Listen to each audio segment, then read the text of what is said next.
우리 한 번 더 인사하겠습니다. 오직 예수가 유일한 그리스도이십니다. 우리 마지막으로 한 번 더 인사하겠습니다. 당신은 남은 자 렘넌트입니다. 네. 어떤 드라마나 주인공이 있고요. 어떤 영화나 주인공이 있습니다.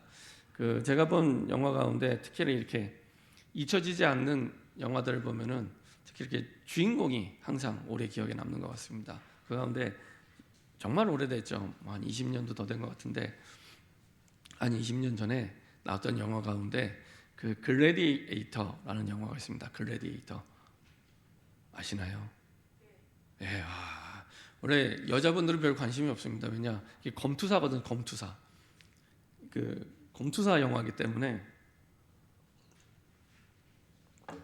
보통 남자들한테는 이렇게 피가 끓어오르는 영화지만 여자분들한테는 별 이제 관심이 적은 그런 영화입니다. 이제 한창 이제 현장에서 전도 운동을 할 때 이제 그 영화를 보는데요, 너무 재밌고 너무 잊혀지지가 않는 거예요. 이 글래디에이터라는 영화가. 그래갖고요, 그 영화를 극장에서 2번 보고 추석 때 1번 보고 나중에 또 TV로 1번 보고 해서 한 4번을 봤던 것 같습니다. 무슨 메시지도 않는데 계속 봤습니다. 그래서 그 내용을 보면서 뭐가 그렇게 은혜가 됐냐면 그 주인공이 나오는데요. 주인공이 로마의 그 황제의 아주 중요한 신복 장군입니다. 마르쿠스 아우렐리우스, 발음도 어려운데 그 황제 때 아주 유명한 신복 장군이었습니다. 근데 이제 이 왕이 앞으로 나이가 들어서 죽을 때가 됐는데 그때 자기 대신 후계자로 삼을 만큼 굉장한 용맹한 이런 장군이었습니다. 근데 이걸 시기하던 왕자가 아버지를 죽입니다. 아버지를 죽이고 그리고 나서 자기가 황제가 됩니다. 그러면서 그 아버지의 신복이었던 이 장군을 죽이려고 하다가 죽이지 못하고 나중에 이제 노예로 끌려가게 됩니다. 노예로 끌려가서 그 당시에 흔했던 문화가 검투사 문화입니다.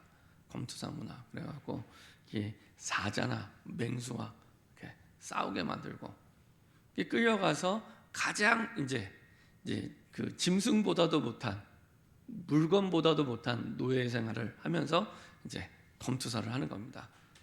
근데 나중에는 영화가 진행되면서 자기의 가족도 다 불타 죽어요.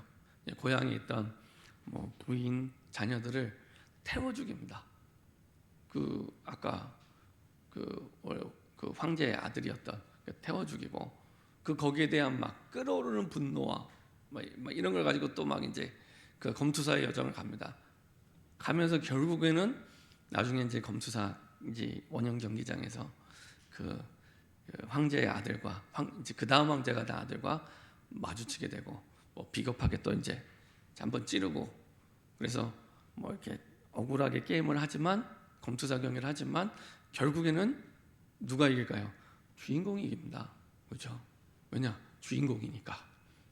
주인공이 이기고 마지막에 장렬하게 숨을 거두면서 영화가 마치게 됩니다. 근데 그때까지 늘 항상 그 황제가 자기에게 주었던 그 뜻, 이걸요 언약도 아닌데 잊어버리지 않고 계속 가지고 있다가 끝까지 죽는 그 순간까지. 그리고 결국에 그 뜻을 이루고 주인공은 죽고 영화는 끝납니다. 보면서 저 검투사는 복음도 모르고 언약도 모르는데 죽기까지 끝까지 그 뜻을 잊어버리고, 심지어 가족이 다 죽었는데 그 뜻을 잊지 않고 황제의 뜻을 끝까지 붙잡고 가는구나. 한편으로 이렇게 부끄럽더라고요. 우리는 하나님의 말씀을 받았는데 전혀 그런 말씀과 상관없이 우리 살아갈 게 거의 대부분인데, 하나님의 뜻과 상관 거의 대부분인데 어떻게 저런 인생을 살 수 있을까? 굉장히 은혜가 되고 감동이 되고, 한 번 사는 인생 저렇게 살아야 멋있는 인생인데 내가 죽는 그날까지 하나님의 뜻을 붙잡지 않고 그 뜻을 이루면서 사는 인생이 가장 멋진 인생인데, 이런 생각을 하면서 그 영화를 봤던 기억이 있습니다. 근데 이제 중요한 것은 어느 영화든지 주인공이 끝나야 영화도 끝납니다. 제가 왜 영화에 이렇게 한참 하냐? 하나님께서 시대마다 하나님께서 그 시대를 살리기 위해 그 시대의 드라마와 그 시대의 영화를 두고 작품을 만들어 가시는데 그 작품 속의 주인공으로 저와 여러분들을 처음부터 부르신 겁니다. 엑스트라가 아니라 주인공으로 저와 여러분들을 부르신 겁니다. 우리 한 번 더 좌우에 계신 분과 인사하겠습니다. 당신은 하나님의 주인공입니다.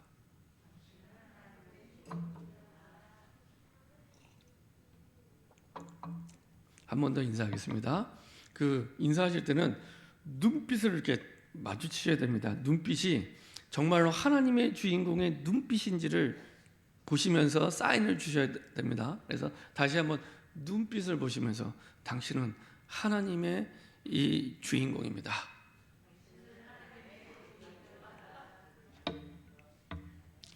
오늘 제목이 237 나라를 살리는 보좌의 축복. 특별히 오늘은 이사야에 대한 부분인데요. 이사야의 바벨론 정복 예언인데요. 결론부터 말씀드리면 이사야의 바벨론 정복 예언의 가장 중요한 핵심은 렘넌트입니다.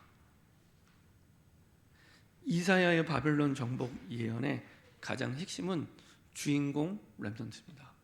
하나님은 다 망할 것 같은데, 다 무너져서 없어질 것 같은데 변함없이 주님 재림하시는 그날까지 렘넌트라는 주인공을 두고 항상 그 시대를 그 주인공 중심으로 회복시키고 살리시고 인도하십니다. 이게 성경 66권 전체에 흐르는 굉장히 중요한 흐름입니다. 항상 변함없이. 오늘은 이제 어떻게 그렇게 인도하셨느냐에 대한 내용들을 말씀을 통해 한번 확인해 보도록 하겠습니다. 지난주에는 그 렘넌트였던 주인공 엘리사였습니다. 사실은 우리가 지금 그 주인공으로 응답받았던 렘넌트의 그 시리즈들을 계속 확인하고 있고요. 왜 앞부분에 237 나라를 살리는 보좌의 축복이냐? 그 사람에게 약속하신 축복이 237개 나라를 살릴 만큼의 보좌의 축복이기 때문에 변함없이 계속 앞부분에 붙이는 겁니다. 자리를 많이 차지함에도 불구하고 계속 붙이는 겁니다. 잊지 말고 누리라고. 자, 그래서 이런 렘넌트 주인공이었던 엘리사에게 하나님은 그 시대를 살린 축복을 주셨는데, 특별히 지난주에 갑절의 영감, 그 말은 가장 인생의 중요한 가치, 렘넌트로서 가장 중요하게 응답받아야 할 가치가 어디 있는지를 이제 확인시켜 준 거죠. 그리고 갑자기 갑절의 영감을 달라고 한 게 아니라 늘 엘리사의 생각 속에, 마음 속에 있던 걸 고백한 겁니다. 그렇죠? 늘 마음속에. 그래서 24라고 얘기합니다. 24. 늘 내 생각 속에, 마음 속에 담았던 내용이 나온 겁니다. 자, 이런 엘리사가 될 수밖에 없었던 건 복음을 이해했기 때문에. 복음을 이해. 정확한 언약을 통해 복음을 이해한 사람이 엘리사였습니다. 그래서 그 시대를 살릴 수 있는 렘넌트로 축복해 주셨고, 그래서 엘리사가 가는 곳마다 싸우지 않고도 이길 만큼 하나님의 나라가 임하게 됩니다. 그렇죠? 싸우지 않아도 될 만큼. 우린 대부분 싸워서 이겨야 되는 줄 알고 경쟁에서 이겨야 되는 줄 아는데 그게 아니라 안 싸워도 이길 만큼. 그렇죠?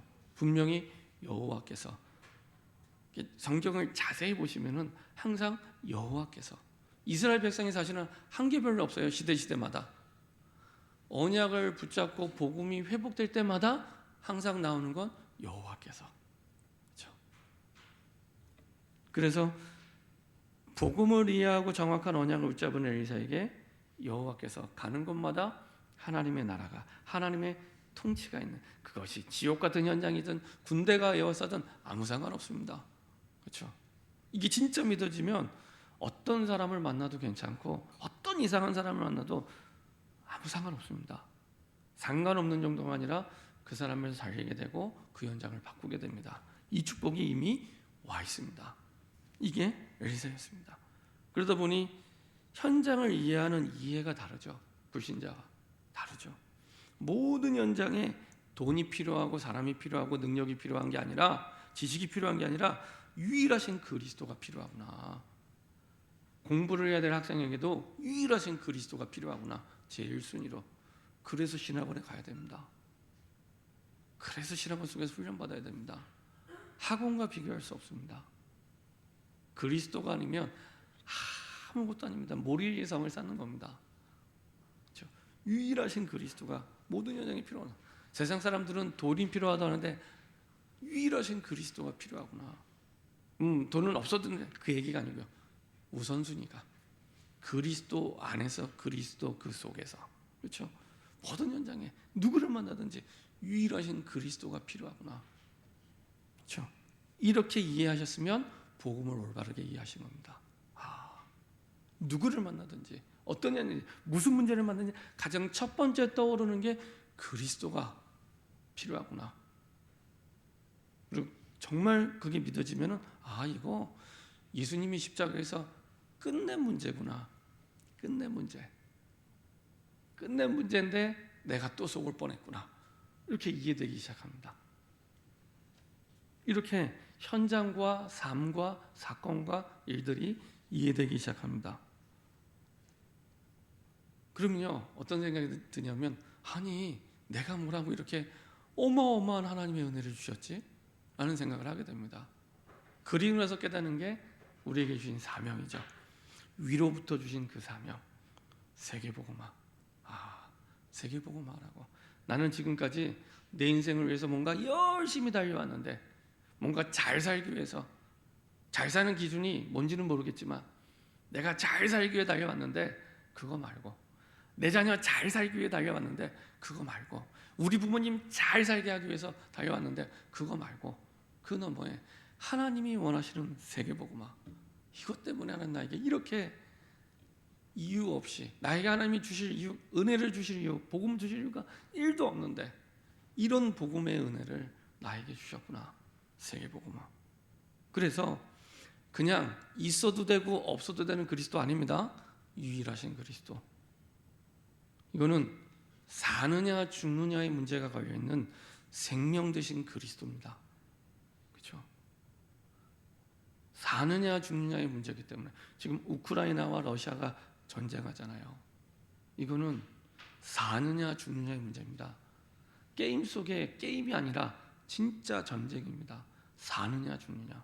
우리는 그런 영적 전쟁 속에 다른 말 하지 말고, 다른 얘기 하지 말고, 정말로 생명 대신 사는 유일한 길 되신 그리스도만 전달하도록 이렇게 부름받고 은혜 받은 겁니다. 제가 왜 43장 18절부터 20일까지 이것만 읽어도 되는데 앞부분을 읽었냐? 앞부분이 이해돼야 18절부터 21절이 이해가 돼요. 앞부분을 읽어야. 자, 이렇게 이런 응답 속에서 부름받은 사람이 이사야입니다. 자, 우리가 읽지 않았지만은 우리가 조금 시대적 배경을 이해하기 위해서 이사야 6장 1절을 한번 제가 읽겠습니다. 우시야 왕이 죽던 해에 내가 본즉 주께서 높이 들린 보좌에 앉으셨는데 그 옷자락은 성전에 가득하였고, 이렇게 시작이 됩니다. 이사야 6장이. 사실은 성경을 읽다 보면 보통 그 성경의 내용 구성을 할 때 이제 선지자들이 나오잖아요. 나오면은 시작을 할 때 이렇게 시작합니다. 나는 누구입니다. 이렇게 시작하는 겁니다. 나는 누구입니다. 내가 어떻게 부름받았습니다. 이게 원래는 1장에 나와야 됩니다. 근데 이게 지금 6장에 나와요. 왜냐? 지금 시대가 너무 시급한, 이제 곧 전쟁의 위기에 급박한 그런 시대적 상황에 맞닥뜨린 거예요. 그래서 나중에 한번 집에 가서 이사야 1장부터 쭉 읽어보면은 계속 망하고 멸망하고 포로 가고, 망하고 멸망하고 포로 가고, 이게 이사야 39장까지 계속 이어지게 됩니다.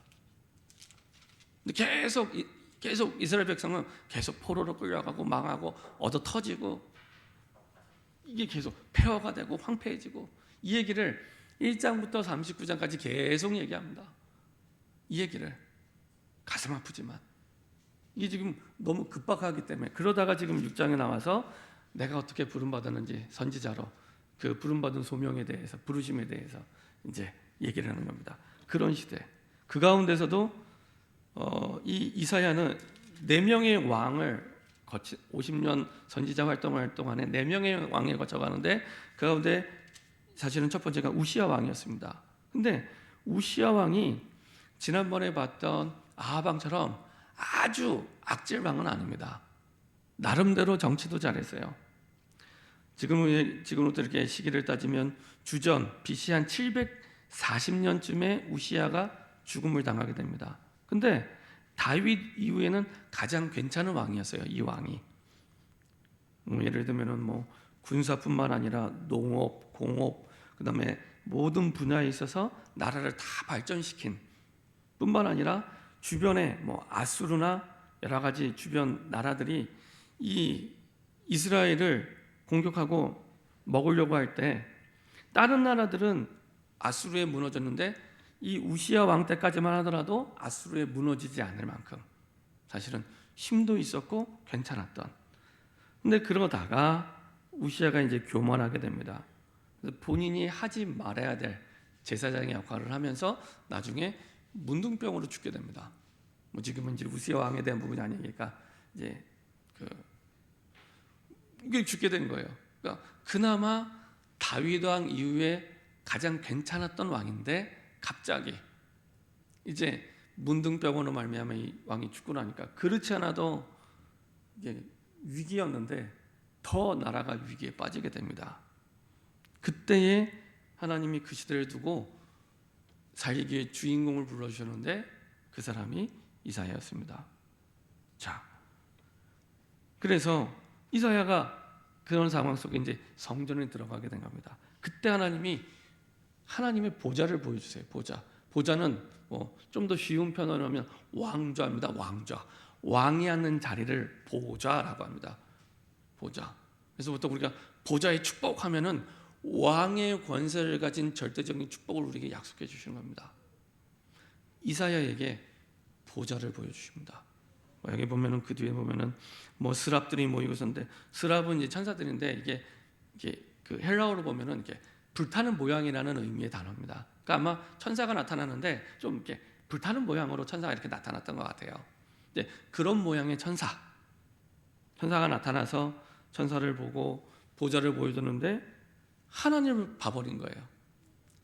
인간이 죄 있는 인간이 하나님 봐버리면 바로 죽습니다. 율법상 죽어야 됩니다. 근데 그 보좌의 능력, 하나님의 은혜로 사실은 치유하시고 죽이지 않게 하시고 사명을 주시죠. 그런 장면이 이사야 6장입니다. 이렇게 해서 이제 이사야를 불러서 가서 얘기해 주라는 겁니다. 근데 뭐라고 얘기해야 되냐? 이사야 6장 9절, 10절, 11절, 12절 가슴 아픈 걸 얘기를 하게 됐습니다. 여호와께서 이르시되 가서 이 백성에게 이르기를 너희가 듣기는 들어도 깨닫지 못할 것이요 보기는 보아도 알지 못하리라 하여. 우리가 아까 읽었던 이사야 43장과는 좀 분위기가 다르죠. 하여 이 백성의 마음을 둔하게 하며 그들의 귀가 막히고 그들의 눈이 감기게 하라. 염려하건대 그들이 눈으로 보고 귀로 듣고 마음으로 깨닫고 다시 돌아와 고침을 받을까 하노라 하시기로. 이 말은 이스라엘 백성들이 좀 망해서 죽었으면 좋겠다 이 얘기가 아닙니다. 아무리 얘기해도 못 알아듣는다는 겁니다. 그래서 네가 가서 얘기해도 아마 못 알아들을 거야. 그러니까 하나님이 이사야를 불러서 야 이제 우리나라가 너무너무 심각한 위기에 빠졌어. 언약을 잃어버리고 우상을 숭배하게 되고 그래서 지금 하나님 떠나 있는데 네가 가서 하나님 말씀을 대언하면 살아날 거야. 이런 희망의 메시지가 아니고 얼마나 악한 시대가 되냐. 네가 가서 얘기해도 못 알아들을 거야. 차라리 못 듣고 귀가 막힌 사람처럼 그렇게 있을 거야. 그러니까 얼마나 이 이사야 입장에 기가 막히겠습니까? 그러면서 거기에 이제 얘기를 하죠. 이게 언제까지 이렇게 되겠습니까? 성읍들은 황폐하여 주민이 없으며 가옥들에는 사람이 없고 토지는 황폐하게 되며. 아무리 좋은 걸 만들어 놔도 사람이 없으면 세상의 모든 만물은 다 황폐해집니다. 뭐 굳이 멀리 안 보셔서도 그 뉴스 보시면 우크라이나 이렇게 보시면 폐허가 된 모습 있잖아요. 그렇게 되는 겁니다. 딱 전쟁. 그 장면을 생각하시면 됩니다. 완전히 폐허가 되고 여호와께서 사람을 멀리 옮기셔서 이 땅 가운데 황폐한 것이 많을 때까지. 그리고 그 정도가 아니라 13절에 그 중에 10분의 1이 아직 남아있을지라도 이것도 황폐하게 될 거야. 그 가운데 10의 9가 다 완전히 망했고 10분의 1 남아있는데 그것도 황폐해질 거야. 얼마나 악한 시대가 됐으면. 10분의 9가 다 망했고 황폐해졌어. 이제 10분의 1이 있으니까 힘내봐 이게 아니고 그 10분의 1 남아있을 건데 그것도 다 황폐해질 거야. 그 얘기를 하는 겁니다. 그리고 나서 남아있는 극소수, 그 속에서 남아있는 극소수. 밤나무 상수리 나무가 뱀을 당하여도 그 그루터기는 남아있는 것 같이 거룩한 씨가 이 땅에 그루터기니라 하시니라. 자, 포로가 되는데 그냥 포로가 되는가? 완전히 황폐해지고 망한 겁니다. 그 얘기를 하는 겁니다. 이 얘기를 이사야 1장부터 39장까지 계속 얘기하는 겁니다. 계속 얻어 터지고요. 계속 망하고요. 이런 일들이. 자, 이사야 7장 4절에 보면은 이렇게 말씀합니다. 그에게 이르기를 너는 삼가며 조용하라. 르신과 아람과 르말리아의 아들이 심히 노할지라도 이들은 연기나는 두 부직갱이 그렇게 불과하니 두려워하지 말며 낙심하지 말라. 사실은 또 이스라엘을 이렇게 괴롭힙니다. 이제 아람 나라와 그 다음에 또 다른 나라가 괴롭히는데 겁내지 말아라. 두려워하지 마라. 근데 이미 두려워하고 겁내고 있는 상황입니다. 계속 포로가 되고 얻어 터지고 계속. 자, 8장 3절에 내가 내 아내를 가까이 하며 그가 임신하여 아들을 낳은지라 여호와께서 내게 이르시되 그의 이름을 마헬살랄 하스바스라 하라. 이름도 어렵습니다. 마헬살랄 하스바스. 이게 무슨 뜻이냐면 전리품으로 번영하리라 이런 뜻입니다. 전리품으로 번영하리라 이런 뜻입니다. 근데 지금 이사야가 아들 둘을 낳는데 함께 말씀드리자면 이제 첫째 아들은 이제 7장에 나옵니다. 7장 3절에 그때 여호와께서 이사야에게 이르시되 너와 내 아들 스알야숲 참 이름이 어려워서 스알야숲은 윗모수도 끝 세탁자의 밭 큰 길가에 나가서 아스를 만나 이렇게 합니다. 근데 이게 다 의미가 있습니다. 그냥 이사야가 이름 지은 게 아니라 그 시대를 향한 예언을 하도 이 사람들이 못 알아들으니까 아들 이름을 지어버린 겁니다. 두 아들의 이름을 예언을 가지고 이름을 지어버리면 못 알아들으니까. 그래서 아예 아들 이름을 스알야숲은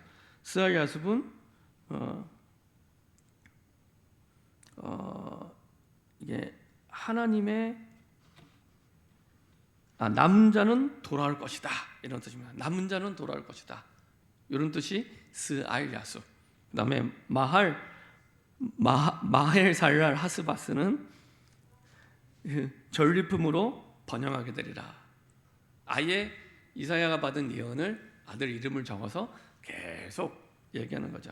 그 가운데 이제 마헬살랄 하스바스 이게 왜 했냐? 이제 아스르에게 그 윗분에 우리가 있지 않았지만은 그건 여호와께서 이렇게 예언하라고 말씀을 주셨고 사실은 4절에 이는 이 아이가 내 아빠 내 엄마라 부를 줄 알기 전에 다메섹의 제물과 사마리아의 노량물, 사마리아는 북이스라엘입니다. 사마리아의 노량물이 아수르 왕 앞에 옮겨질 것입니다. 그러면 아수르 왕에게 망할 거란 얘기입니다. 그거를 아들 이름을 지어놓고 이제 계속 예언을 하고 얘기를 해주는 겁니다. 그러니까 계속 지금 우크라이나 러시아처럼 전쟁 속에 계속 얻어 터지는 겁니다. 우크라이나처럼 이런 상황이 계속되는. 그 가운데 하나님이 그 시대를 살기 위해서 사실은 그냥 렘넌트가 아니라 렘넌트 무브먼트, 렘넌트 운동이 일어날 것을 미리 말씀해 주시죠. 그래서 아까 말씀드린 대로 이사야 6장 13절에 그렇게 황폐해지는데 그 가운데 밤나무 상수리 나무가 뱀을 당하여도 그 그루터기는 남아있는 것 같이 거룩한 씨가 이 땅의 그루터기니라 하시더라. 이건 이제 다른 성경에 보면은 이렇게 되어 있습니다. 여기는 이제 밤나무 상수리 나무가 뱀이니까 큰 게 없어지는 것처럼 보이지만은 그 성경에 보니까 이렇게 나뭇잎이 떨어지는 것처럼 나무가 이렇게 본체가 있는데 나뭇잎이 떨어지더라도 그 본체는 아무 이상 없어. 이렇게 성경이 이르는데 그게 더 저는 맞다고 생각이 듭니다. 그러니까 나뭇잎이 떨어지는 것처럼 사실은 우리가 볼 때는 나무가 베이는 것처럼 어마어마해 보이지만은 하나님 볼 때는 그냥 나무의 본체가 있는데 나뭇잎이 떨어지는 요 정도야. 그 본체는 그대로 있는데 이 본체가 그루터기야. 그러면서 뭐라고 말씀하시냐? 거룩한 씨가 이 땅에 그루터기니라. 이 거룩한 씨가 뭡니까? 그리스도를, 남은 자도 얘기하지만 그리스도를 얘기합니다. 그래서 항상 성경에서 씨가 나올 때는 사실은 그리스도에 대한 예언을 얘기할 때, 메시아에 대한 예언을 얘기할 때 이 씨에 대해서 항상 얘기합니다. 아브라함에 대해서 얘기할 때 사실은 그 말씀을 하셨죠. 창세기 22장에 보면은 이렇게 말씀하고 있습니다. 창세기 22장 17절에 내가 내게 큰 복을 주고 내 씨가 크게 번성하여 하늘의 별과 같고 바닷가의 모래와 같게 하리니 내 씨가 그 대적의 성문을 차지하리라. 또 내 씨로 말미암아 천하 만민이 복을 받으리니 이는 내가 나의 말을 준행하였음이라 하였더라. 그렇죠? 씨, 메시아를 얘기합니다. 그리고 그 씨를 가진 자, 렘넌트입니다. 그 씨를 가진 자, 그 그리스도의 언약을 가진 자, 렘넌트. 그래서 이 땅에 오신 예수님은 사실은 어떤 면에서는 우리 그 렘넌트의 표상, 렘넌트의 모델이라고 보시면 됩니다. 자, 거룩한 씨가 이 땅에 그루터기니라. 자, 이렇게 하나님은 이 렘넌트 운동에 대해서 쭉 말씀하셨어요. 그 말은 이미 처음부터 하나님 처음 만들 때부터 계획하셨고 처음부터 계속 렘넌트 운동에 대해서 말씀을 쭉 해보신 겁니다. 굳이 뭐 이사야, 엘리사, 엘리야뿐만 아니라 사실은 그 렘넌트 운동의 시작은 아담 때부터 그 씨를 가지고 태어났기 때문에 아담 때부터 그 다음에 뭐 아브라함, 노아, 그렇죠? 시대마다 중요한 언약을 놓치지 않고 있었던 그 사람들이 사실은 전부 남은 자들입니다. 남은 자. 그 가운데 사실 우리는 대표적으로 7명을 뽑아서 계속 우리가 복음을 각인하고 있는 거죠. 그래서 성경 전체에 남은 자에 대한 쭉 내용들, 왜냐? 그리스도에 대한 언약과 같이 결부되어서 흘러가고 있기 때문에. 그래서 그 시대를 우리가 이제 이번 주에 뭐 대통령 선거하지만 대통령이 살리는 게 아니고 남은 자가 살리는 겁니다. 그리스도의 언약을 가진 남은 자가 그 시대를 살리는 겁니다. 그래서 그거 중심으로 하나님이 모든 시대를 움직이고 모든 환경을 다 움직이십니다. 그리고 드디어 이사야 40장부터는 회복에 대한, 이사야가 구약의 복음서라고 얘기하는데요, 1장부터 39장까지는 계속 얻어터지고 황폐하고 떠나가고 포로되고 얻어터지고 황폐해지고 포로되고 떠나가고 이 말씀을 하시다가 40장부터 회복을 말씀하십니다. 이스라엘의 회복. 그래서 40장부터는 분위기가 완전히 바뀌죠. 40장 1절에 보면 이렇게 되어 있습니다. 너희의 하나님이 이르시되 너희는 위로하라, 내 백성을 위로하라. 아까 분위기는 완전 다르죠. 아까는 말해도 못 알아들을 거야. 황폐해질 때까지. 그 정도는 황폐해져도 못 알아들을 거야. 10분의 1 남을 때까지. 10분의 1 남았어도 그것도 황폐해질 거야. 이렇게 말씀하셨는데 40장 1절부터는 하나님이 이르시되 너희는 위로하라, 내 백성을 위로하라. 그러면서 회복할 수 있는 길을 말씀하시죠. 푸른 마르고 꽃이 시드면 여호와의 기운이 그의 불미라. 이 백성은 실로 풀이로다. 푸른 마르고 꽃은 신다. 우리 하나님의 말씀은 영원히 서리라. 그렇죠? 그래서 아름다운 소식을 시온에 전하는 자여 너는 높은 산에 오르라. 아름다운 소식을 예루살렘에 전하는 자여 너는 힘써 소리를 높이라. 두려워하지 말고 소리를 높여 유다의 성읍되게 이르기를 너희의 하나님을 보라 하라. 그렇죠? 이렇게 회복에 대해서, 회복이 괴롭히는 아수르를 무찌르고 바벨을 무찌르는 게 아니고 너희의 하나님을 보라는 겁니다. 나를 힘들게 하는 사람이 없어지면은 나에게 행복이 오는 게 아니고 여호와를 바라볼 때, 하나님의 언약을 가지고 일이 안 돼서 불행한 게 아니고 여호와를 바라볼 때, 그렇죠? 이게 끊임없이 반복됩니다. 예, 지난주에 복음의 유일성을 믿는 믿음 말씀했잖아요. 구약에도 똑같습니다. 다른 길 말하지 않고 계속 여호와를 바라보라. 오늘도요, 제가 일부러 이사야 43장 앞부분을 왜 읽었냐? 43장 8절부터 13절까지 하나님의 유일성에 대해서 계속 말씀해요. 하나님의 유일성. 눈이 있어도 보지 못하고 귀가 있어도 듣지 못하는 백성을 이끌어내라. 이제는 이끌어내라. 시간표가 된 거예요. 이끌어내라. 아까랑 분위기가 다르죠? 열방은 모였으며 민족들이 회집하였는데 그들 중에 누가 이 일을 알려주며 이전 일들을 우리에게 들려주겠느냐. 지금 세계복음화에서 하나님이 열방을 모으게 하신 겁니다. 일단은 이스라엘 백성들을 먼저 못 알아듣지만 모으는 게 첫 번째. 그 다음에 열방을 모았다는 겁니다. 열방들 모였고 민족들이 회집하였는데 우리에게 누가 들려주겠느냐. 그들이 그들의 증인을 세워서 자기들의 옳음을 나타내고 자기 말이 맞다고 다 얘기할 거란 얘기예요. 세상 사람들이 내 말이 맞아, 그럴듯하게 그것도 증인으로 얘기를 할 거란 얘기를 하는 겁니다. 나 여호와가 말하나 너희는 나의 증인 나의 종으로 택함을 받네. 그런데 그 시대를 살 나의 증인으로 우리를 택하셨대요. 증인으로 나의 증인 나의 종으로 택함을 입었나니. 그렇죠? 이미 과거형입니다. 선택하셨습니다. 이는 너희가 나를 알고 믿으며 내가 그인 줄 깨닫게 하려 함이라. 나의 전에 지음을 받으신 신이 없었으니 나의 후에도 없으리라. 이제 계속 유일성의 하나님을 얘기합니다. 나 곧 나는 여호와라. 나 외에 구원자가 없느니라. 다른 성경은 나 곧 나는 그 주님이다 이렇게 표현됐습니다. I am the Lord 이렇게 표현됐습니다. 여기는 그냥 여호와 이렇게 표현되는데 I am 내가 바로 그 주인이야 이렇게 표현되어 있습니다. 그러면서 나 외에 구원자 없느니라. 그렇죠? 1도 없습니다. 1도 없습니다. 유일성. 나 외에 구원자 없어. 아무리 세상에서 방법을 찾아보고 아무리 사람 찾아가고 아무리 공부해도 구원자 없어. 그렇죠? 구원자 없어.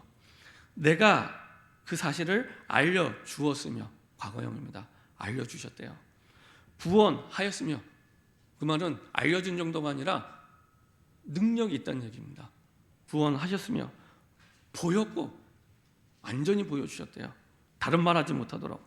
너희 중에 다른 신이 없었나니 그러므로 너희는 나의 증인이요. 그렇죠? 나는 하나님이니라 여호와의 말씀이라. 그렇죠? 이스라엘의 역사상 하나님이 끊임없이 계속 보여주셨고 구원하셨고 그렇죠?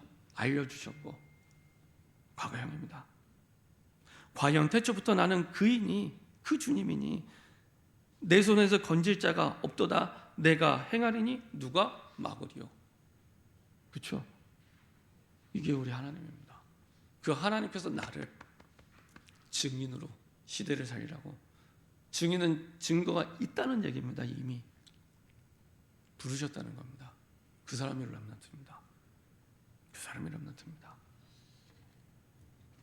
그리고 나서 이제 쭉 말씀하시는 겁니다. 어떤 말씀하십니까? 그 뒤에 보면 이렇게 말씀하고 있습니다. 이제 막 무찌르는 얘기가 계속 나옵니다.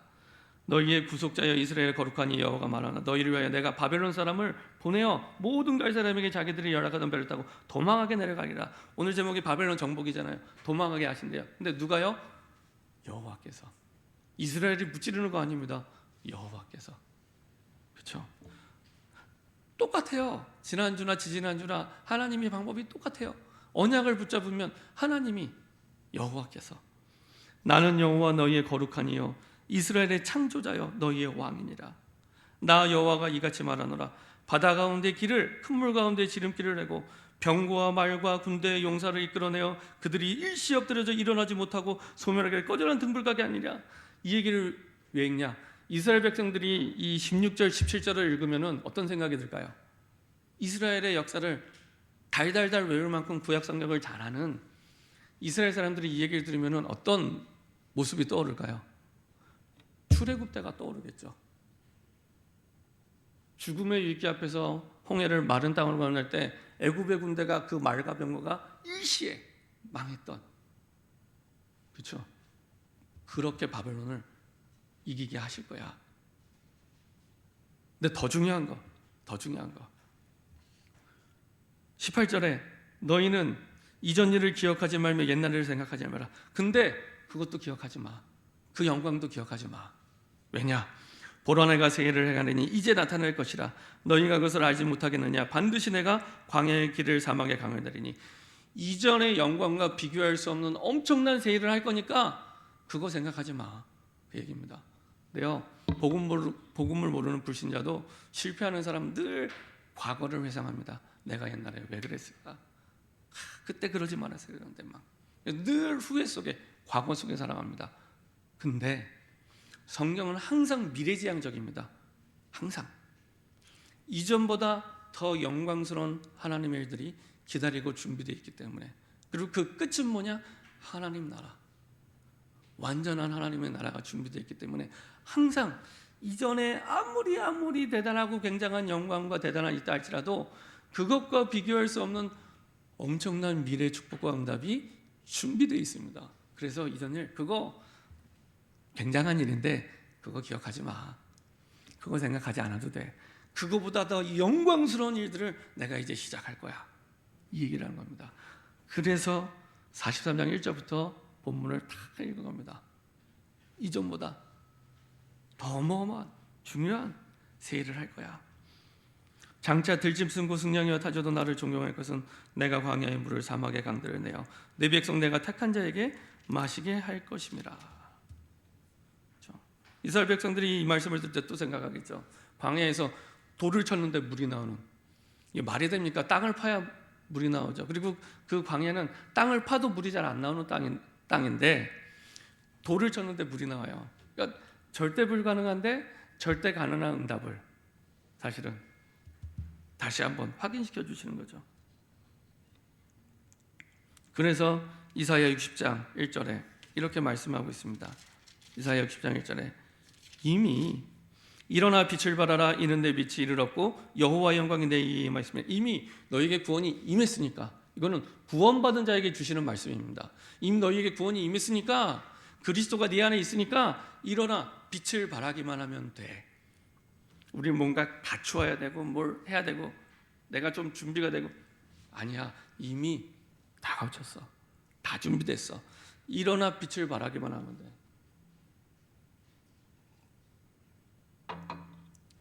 우리 주보에 있는 구원의 길이 있습니다. 구원의 길. 우리가 죽을 때까지 전도해도 세계복음 하려면은 이거 다 못 전하거든요. 이미 완벽한 복음을 우리가 받았습니다. 죽을 때까지 이 매일 복음 전해도 전 세계 다 못 전해요. 그러니까 이제 일어나 빛을 발하는 겁니다. 이게 나는 뭐 이런 환경이 안 돼서 저런 환경, 그런 핑계 다 빼고 이제는 일어나 빛을 발하기만 하면, 이사야 60장 보면은 돌아온대요. 나라들은 내 빛으로, 왕들은 비치는 내 광명으로 나오리라. 내 눈을 들어 사방을 보라. 무리가 다 모여 내게로 오너라. 내 아들들은 먼 곳을 오고 내 딸들은 안개 올 것이라. 그때 내가 보고 기쁜 빛을 내며 내 마음이 놀랍고 화창하리니 이는 바다의 부가 내게 돌아오며. 그토록 우리가 기도하는 빛의 경제도 이때 온대요. 그리고 이방 나라들의 재물이 내게 옵니다. 계속 회복 얘기합니다. 복음이 회복됐더니 하나님이 모든 걸 회복시켜 주십니다. 그리고 그 주인공에 누가 있냐? 렘넌트. 그 사람이 렘넌트. 그 주인공으로 우리를 부르신 겁니다. 그리고 이사야 62장 6절부터 12절에는 파수꾼을 세우라 합니다. 왜 파수꾼을 세울까요? 다시는 이런 아픈 저주재앙, 이 과거가 반복되지 않도록 이제는 파수꾼 세우고 사람들이 돌아올 수 있도록 길을 넓혀서 시스템을 세우래요. 그래서 주님 오시는 그날까지 이 복음이 영원히 지속되도록 파수꾼을 세우고 시스템을 만들어라. 이걸요 이사야를 통해 계속. 그래서 구약 성경에서 그리스도를 제일 많이 말한 성경이 이사야입니다.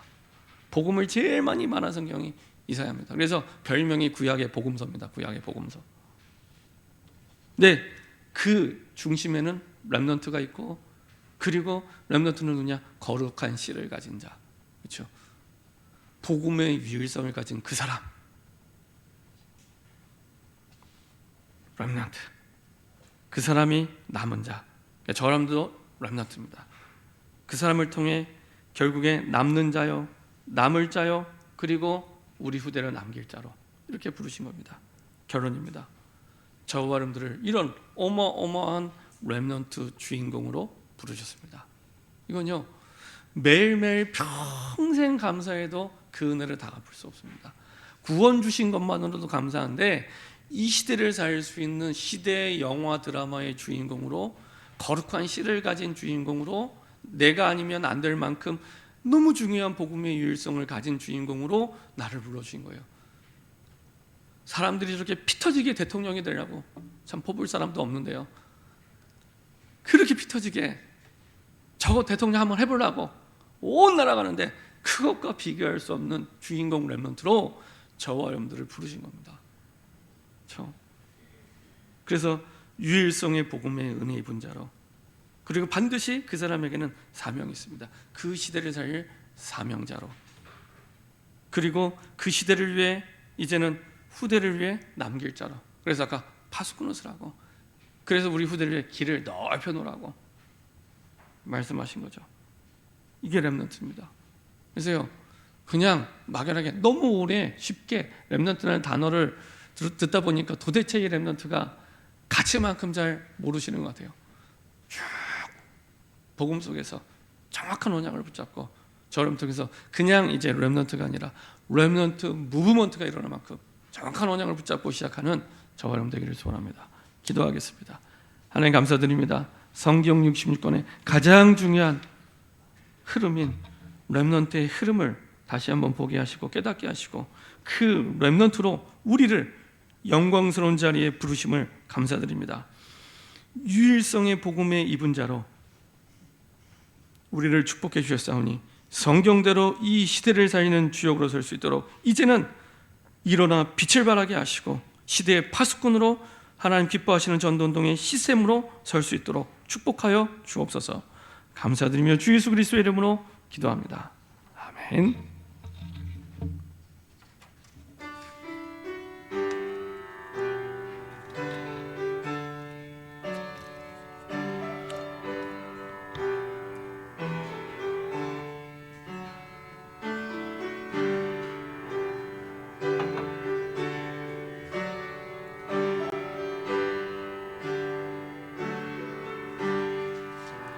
태산을 넘어 험곡에 가도 빛 가운데로 걸어가면 주께서 항상 지키시기로 약속한 말씀 변치 않네.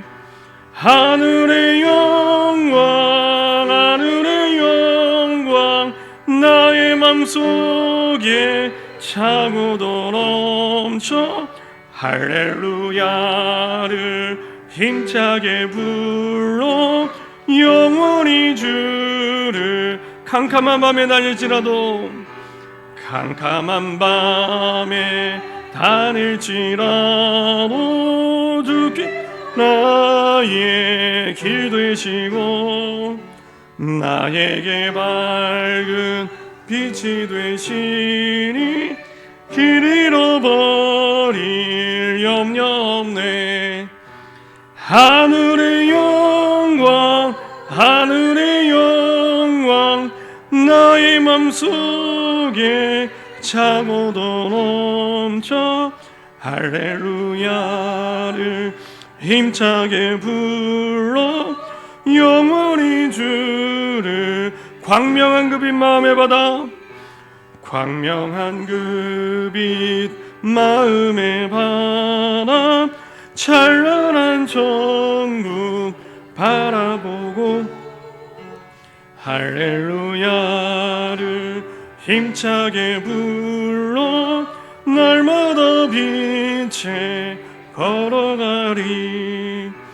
하늘의 영광 하늘의 영광 나의 맘속에 차고도 넘쳐 할렐루야를 힘차게 불러 영원히 주를 찬양하리.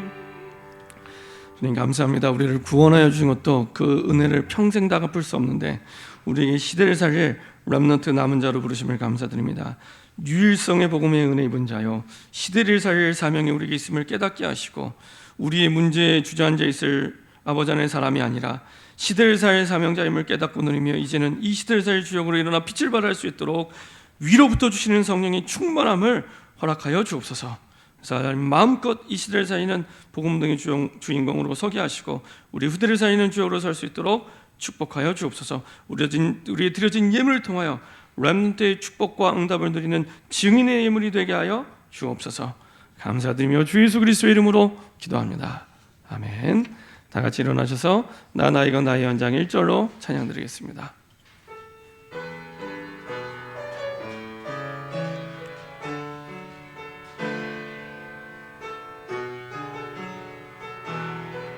세상이 원하는